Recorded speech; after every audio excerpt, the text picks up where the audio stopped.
Hello, everybody. Welcome on Being Called. My name is Ntsiki Kanelo, and I'm so delighted to host yet another episode of this wonderful platform.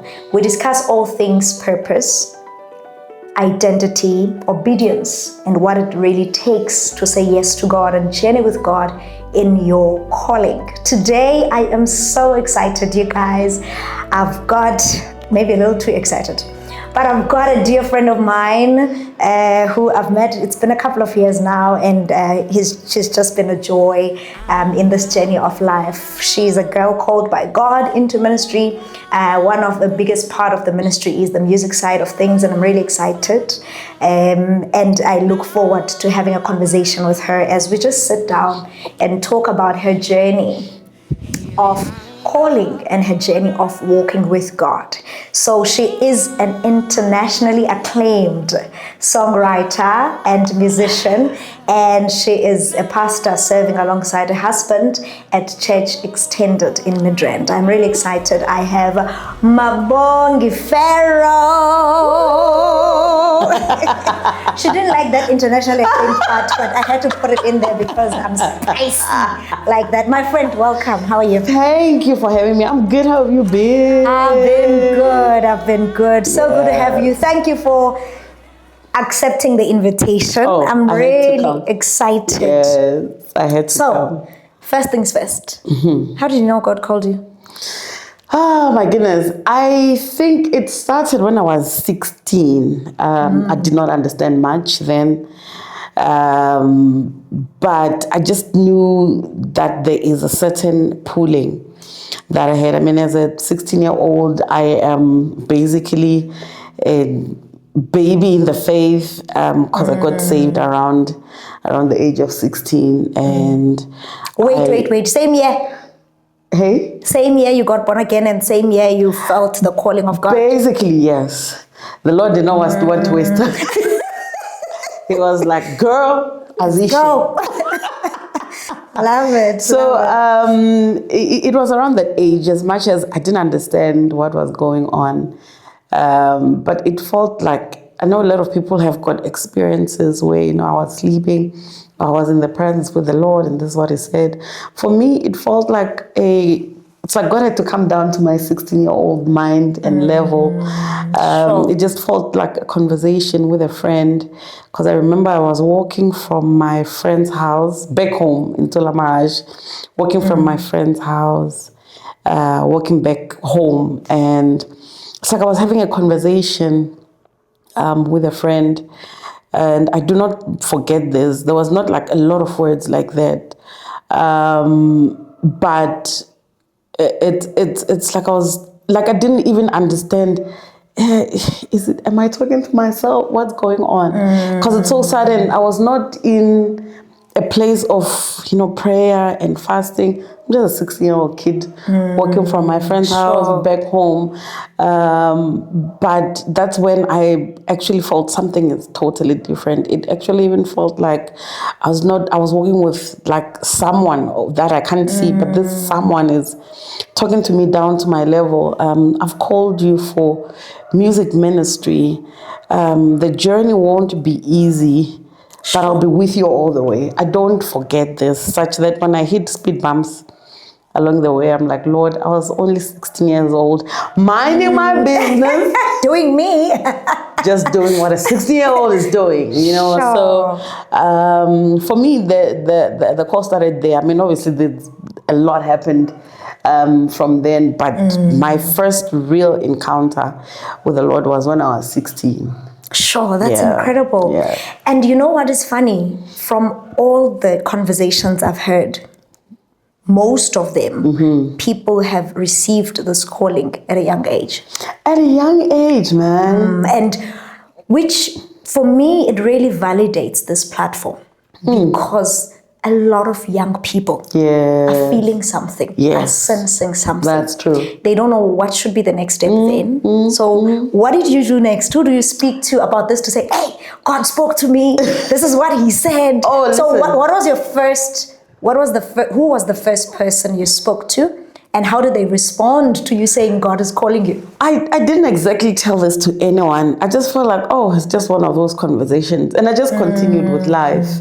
Okay. And at that point, I knew that I needed to go study music. I could not explain it, but for the first time, I knew you need to go and study music. Sure. And even though I tried other things, a whole lot of different things, but I just knew from then. So I didn't really tell anyone per se, because to me, it just felt like, maybe I was thinking it, maybe I was. But that conversation bugged me, if I can use that word.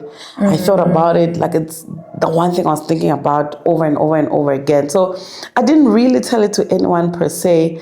I just continued to do life. And maybe the person that when I was a little older was my uncle, the pastor, you know. He's the person that, I spoke to about. But this is after I had left home. Maybe I'm like 19-ish, 20-ish, somewhere there.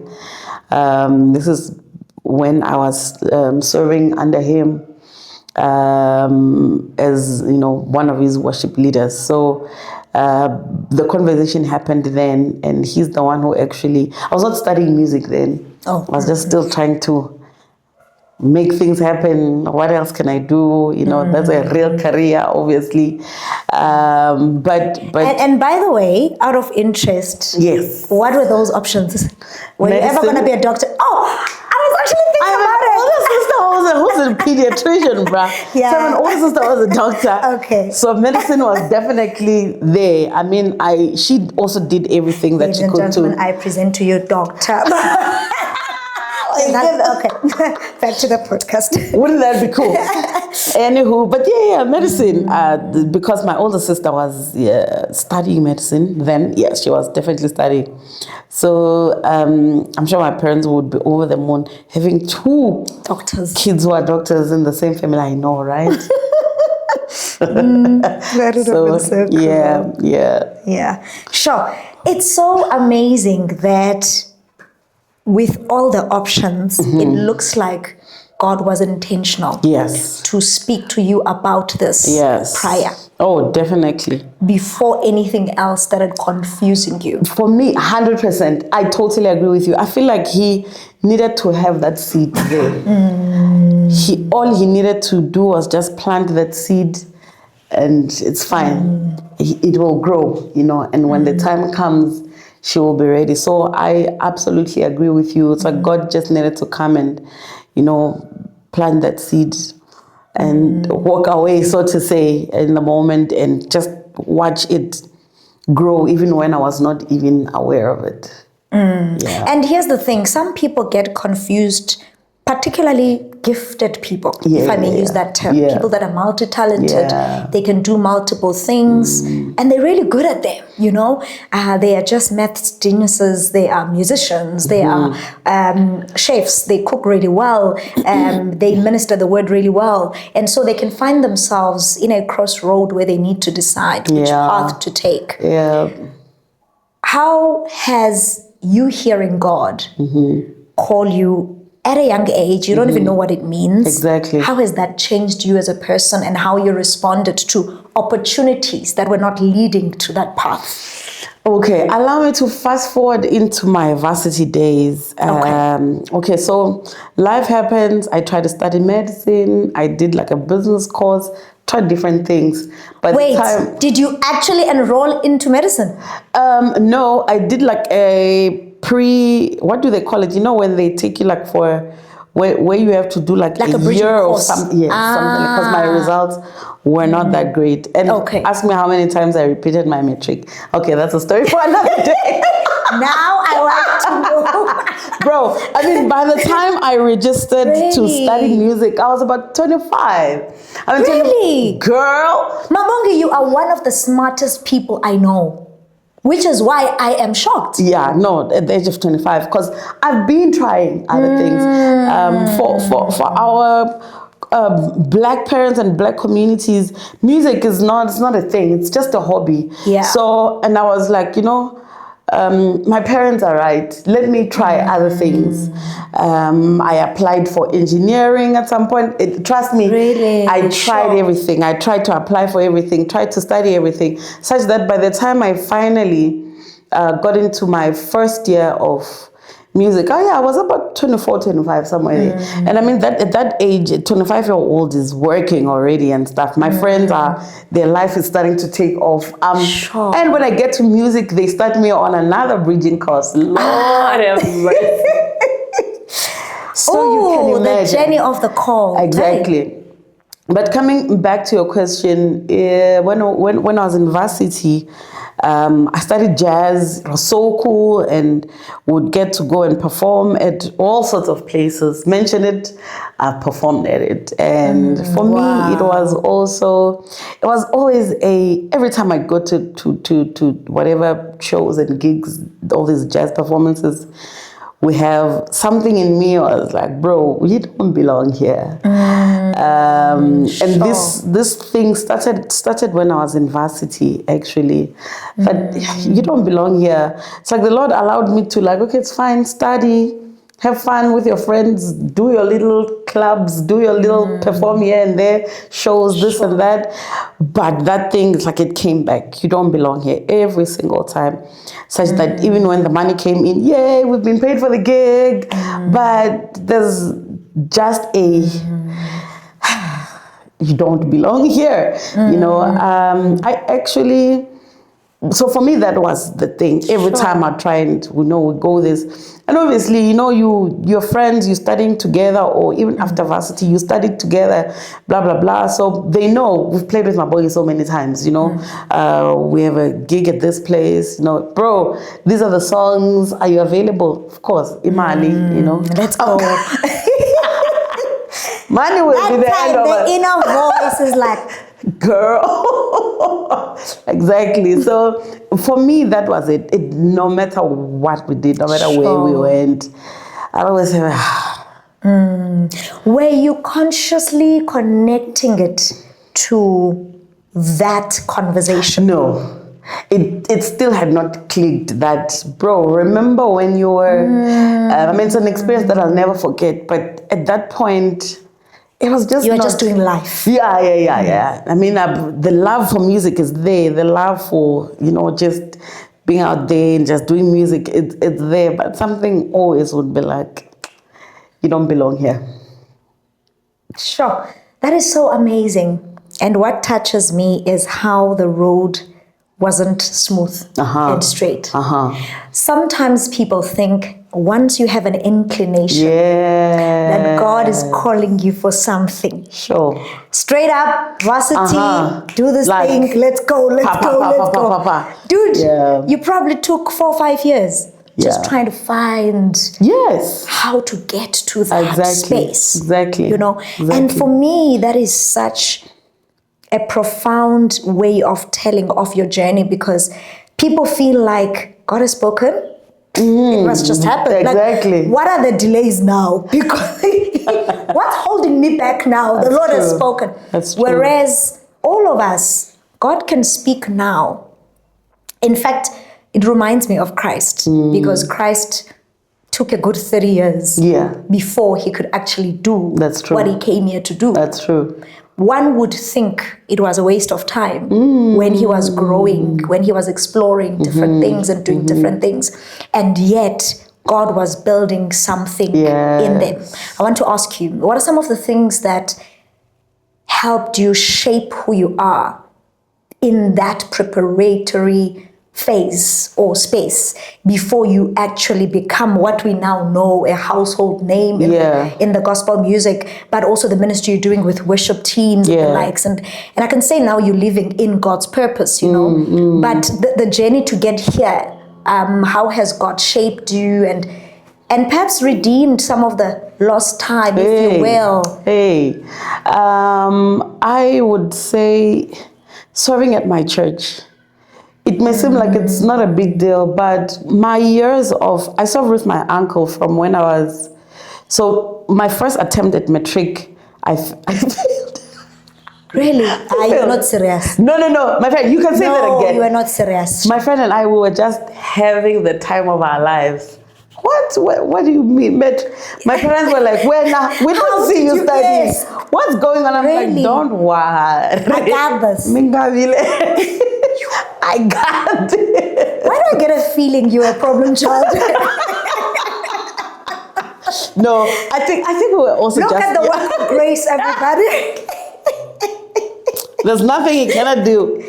I think we also being young, I started school young, such that when I was in matric, my first attempt at matric, I was 16, turning 17 that December. Actually, I was 17. Yes, I was 17. When I repeated, then I was 18. So I started school a year earlier than most kids would, because by the time you're in matric, you're an 18-year-old. I was a 17-year-old. So we're just having a blast. So even from there, I flunked my first attempt. Okay, second time I'm like, so now I'm ready. Now let's do this. Then that's when, okay, I did well and stuff like that. And but beyond all that, I think serving at my church has transformed the person that has shaped me to be the person that I am today. When I came to Gauteng and started serving with my uncle, Pastor Chawane, I was 18 going to 19, and we did everything. I mean, he taught me a whole lot of things. I learned a lot from him. One of the things that he said to me, as a kid who just can sing, I don't know much about worship. The church that I grew up in, it's a different kind of setup. So it's not like here where you've got, praise and worship prayers, where you've got, all these activities. Totally different story. So me getting here, having a mentor, I didn't realize actually I'm a mentor until much later. And one of the things he said to me, 18-year-old me, I'm new here in Gauteng, I just love to sing. He would say to me, sing from the heart and not just from the art. Man, I took those words, I ran with it and never looked back. So my point is, serving at my church has made me to be the person that I am today. It may seem like it's not a big deal, but I am so grateful that I became a child to serve under pastors that nurtured me, that rebuked me, that appreciated me, that tapped me on the back, that encouraged me, that said, no, this is not the way, that's the way, even with how to dress, even how to handle yourself, just as a child of God. So all those things, I mean, in church, all of you are kids, such that being part of the worship team does not mean that you are a celebrity because you stand in front of, no. If your group is cleaning the toilets, y'all are cleaning the toilets. If you are packing chairs and cleaning chairs that Sunday morning, it's your turn to do so. If you're cleaning the church, your group is, things like those. And that shapes your heart. 100%, 100%. It became a big part of my preparation. I know maybe I may be jumping the gun into, coming to today, but it became such a big part of my preparation to be the person that I am today. And I think all of that has helped me even navigate being a pastor's wife much better today, because a whole lot of things I had gone through with my, uncle / pastor then for all those years. Yes. Speaking of being a pastor's wife, how did we get there now? Listen, one moment the Lord speaks to you, you are 16, God is calling you into a music ministry. The next thing. Right into church business. I just would love to hear, how did you know that this is indeed what God is calling me into as well? Of course, apart from by virtue of covenant and marriage. Yes. Let's talk a little bit about that. Okay. That marriage decision was very important for me.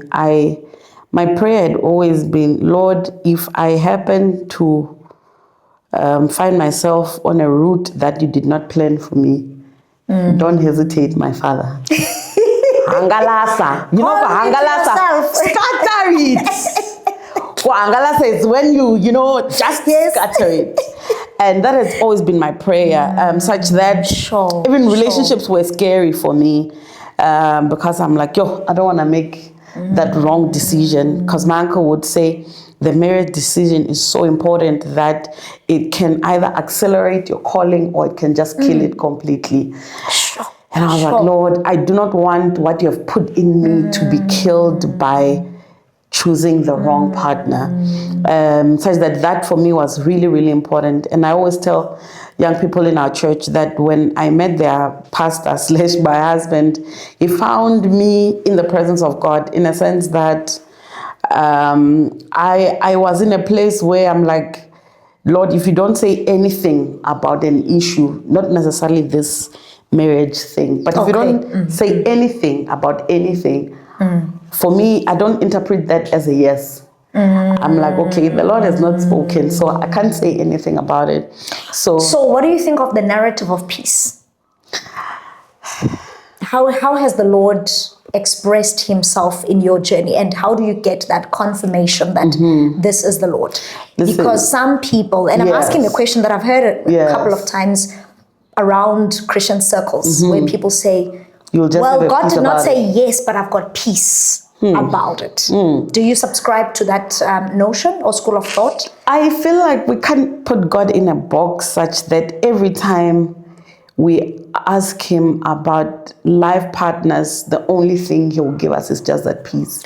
Ooh, God is, he's God, bruh. He is God, such that I needed to hear him speak to me about it himself. I needed such that even after the first time where I thought, okay, I think the Lord is giving me a go ahead with this, I'm like, okay, Lord, please, I need you to confirm again.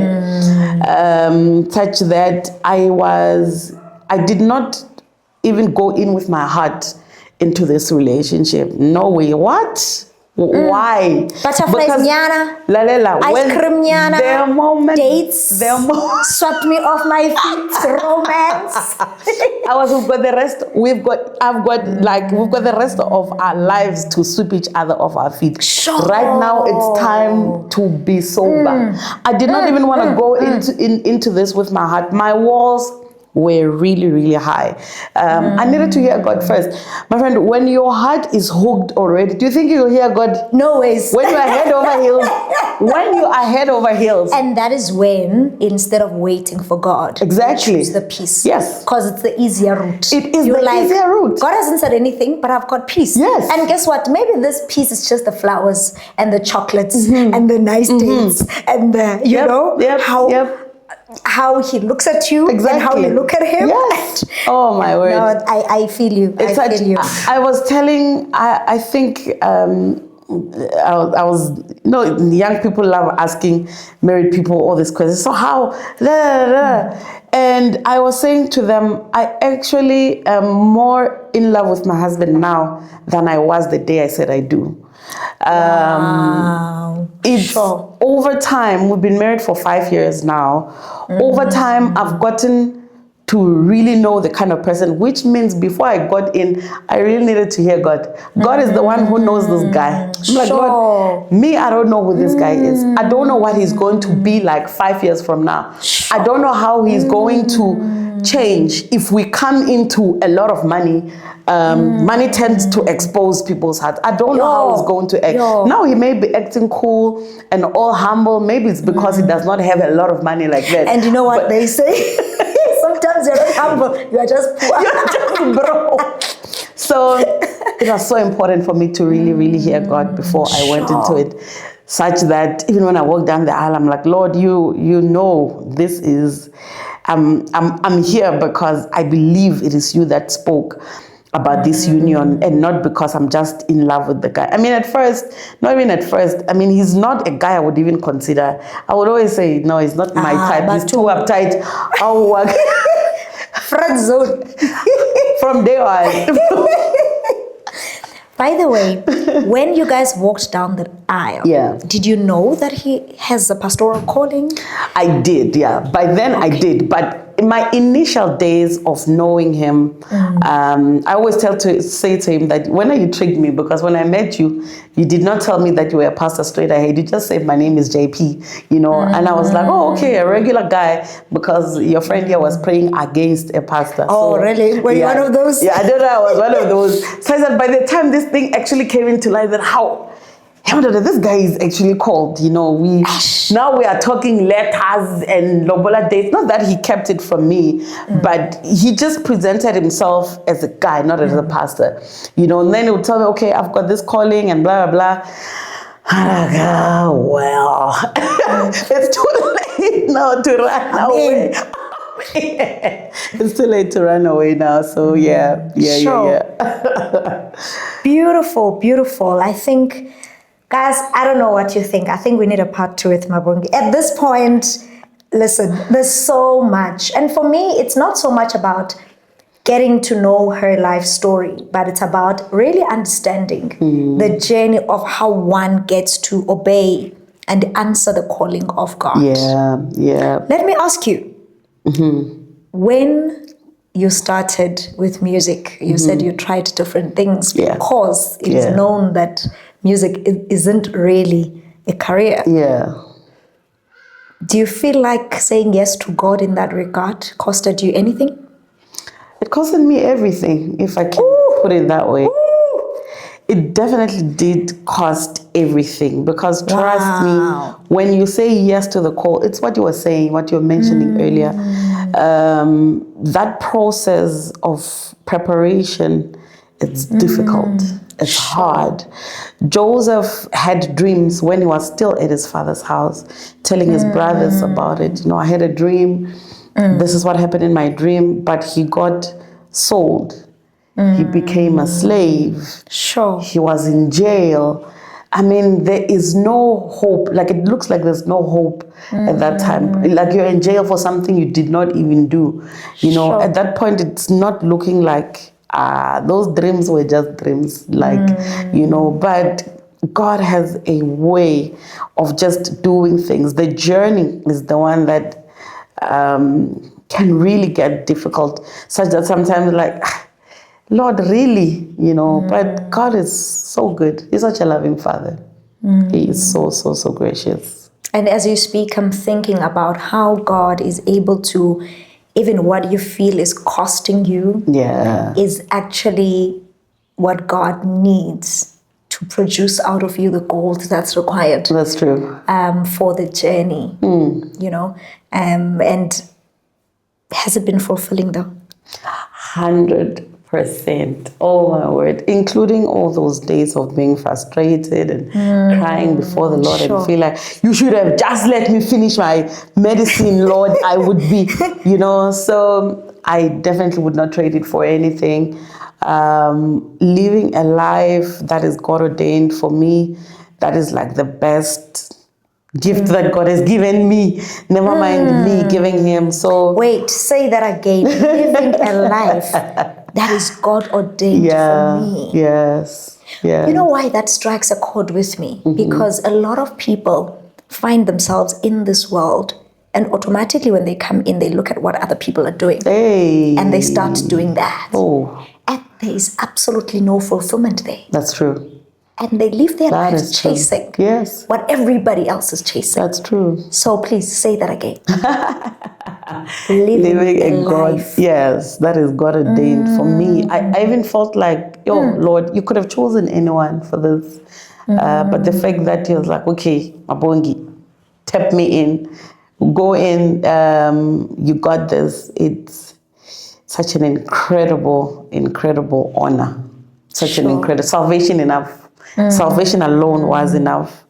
But having to do this for the Lord, it's a great honor. Sure, that is so amazing. How has it been fulfilling, apart from feeling like you're doing what God has called you to do? What other ways have you felt that it benefited you?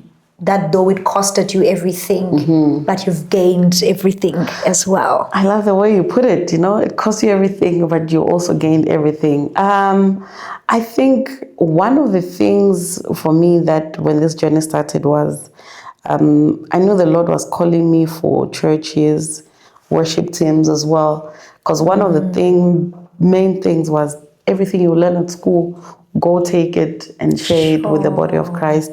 And me doing that has been even more fulfilling than I can even imagine. It has changed me as a person. Generally, I'm a person who I love my own space. I love being home. I'm a homebody. I'm happy just sitting there by myself. I'm that kind of a person, such that even when ministry started, was difficult for me, having to open not only my heart, but my home as well to people. That was difficult for me, but it has changed me in amazing ways. And again, I wouldn't trade it for anything. So I thank God that He was dealing with me in different kind of ways. He had to cut some things in me that, hey, you need to chill. You need to chill. You're not that important, my sister. Calm down. Somewhat calm down. So it has totally changed me, and I still keep, growing and trying to change and to follow God, and just to do what I feel the Lord has called me to do. So yeah. One more question before you go. Like I said, we are definitely going to have a part 2. And in this part 2, I want you and Dete Morut. My. To him for me. Put in a good word. Don't worry, he'll come. Cool. So one last question. Yeah. One of the things that I really admire about you is it wasn't enough that God called you. You continued to work. I mean, you studied this thing and you continue to work hard at it. One of the things sometimes that discourages me about believers who are called into things, I don't think they put enough effort into it. We know the Bible says that it is not by power. Yeah. It is not by might. It is by the Spirit. But how important is it to build a skill so that you serve God in your area of your calling with a worked out skill, with excellence, and giving God the best? I promise you this is the last question and then we'll wrap it up. Our God is an excellent God, and we should serve Him with all types of, all ways that we can excel before Him. And that was the thing that was important for me, to not just, yes, the gift was there, but it was so important for me to actually study. And I think me being a musician who has studied has helped me so much, even to do what I do now, or the trainings that I do. It's so funny because I may talk about, all the trainings and everything that I do, but even before I go into a session, I was teaching today earlier, I'm coming from there. Before I left home, I'm like, Lord, give me wisdom to be able to contribute positively to this person that I'm about to meet. It's so funny. It may seem like, but you studied, bro. What do you need? Why would you pray about it? That's how important it is for me. For that worship team that I'm about to meet with, I always pray, Lord, help me, give me the wisdom to be able to, propel them further, to be able to help them be the best version of who they are. So for me, it's beyond just the skill. You can't separate the skill part and the spiritual part. Somehow, to me, it's, both are just as important. So I would still encourage someone, if you feel the Lord has called you at to do a certain thing, if you can, I would advise, go and study for that thing that God has called you for. You'll definitely even excel better and be able to serve God better in that thing. Sure. There you have it, Mabongi Pharaoh. It's been such a beautiful time together having a conversation with her. She's a dear friend of mine. I'm sure you heard from the giggles and everything else in between, but I hope you found something that could encourage you, that could inspire you, and that could propel you towards your own God-given calling and destiny. We love you here Thank you for sticking around. Share in the comments what really spoke to you and what resonated with you. Thank you so much for watching. See you again in our next episode. And of course, like I said and promised, she is coming back. Of course. Yes, she is coming back. So thank you so much. It is our culture. Every time we leave, we ask our guest, what would you say to somebody right now who is sensing that the Lord is calling them? And perhaps they are fighting these societal pressures you had to deal with. They are thinking about them being left behind while their peers are going ahead. Yeah. They are thinking about, what does this mean for me and my future, whether economically or spiritually or otherwise? What would you say to them to give them encouragement and inspiration? God speaks. God speaks, man. He's not a quiet God. He's not like Baal, who is quiet, who is made by man's hands. He's God who speaks. And I am a great believer in inquiring from the Lord. It may seem like it's a small thing, big or small. Inquire from the Lord. He's the one who's calling you anyway. Sometimes the Lord can call you and you feel like, okay, others who have been called in the same area have done 1, 2, 3. So maybe let me also do 1, 2, 3. But inquire from the Lord, hear from Him. He's the one calling you anyway, which means it's His work. It's His ministry, it's His project, whatever it is that the Lord is calling you for. So ask God, what should I do? Lord, what should be my next step be? He is so amazing. He's such a loving Father, and He will direct your path. Awesome. Thank you so much on Being Called family. It is always such a delight to be here. Mabongi Fera, everybody! Listen, tell your friends about On Being Called. We are talking all things calling, identity, purpose, and we need everybody to walk in their God-given calling. Share this episode with somebody and encourage them, and make sure you subscribe to the channel Ntsiki Kanelo, like and share with everybody you love. We love you.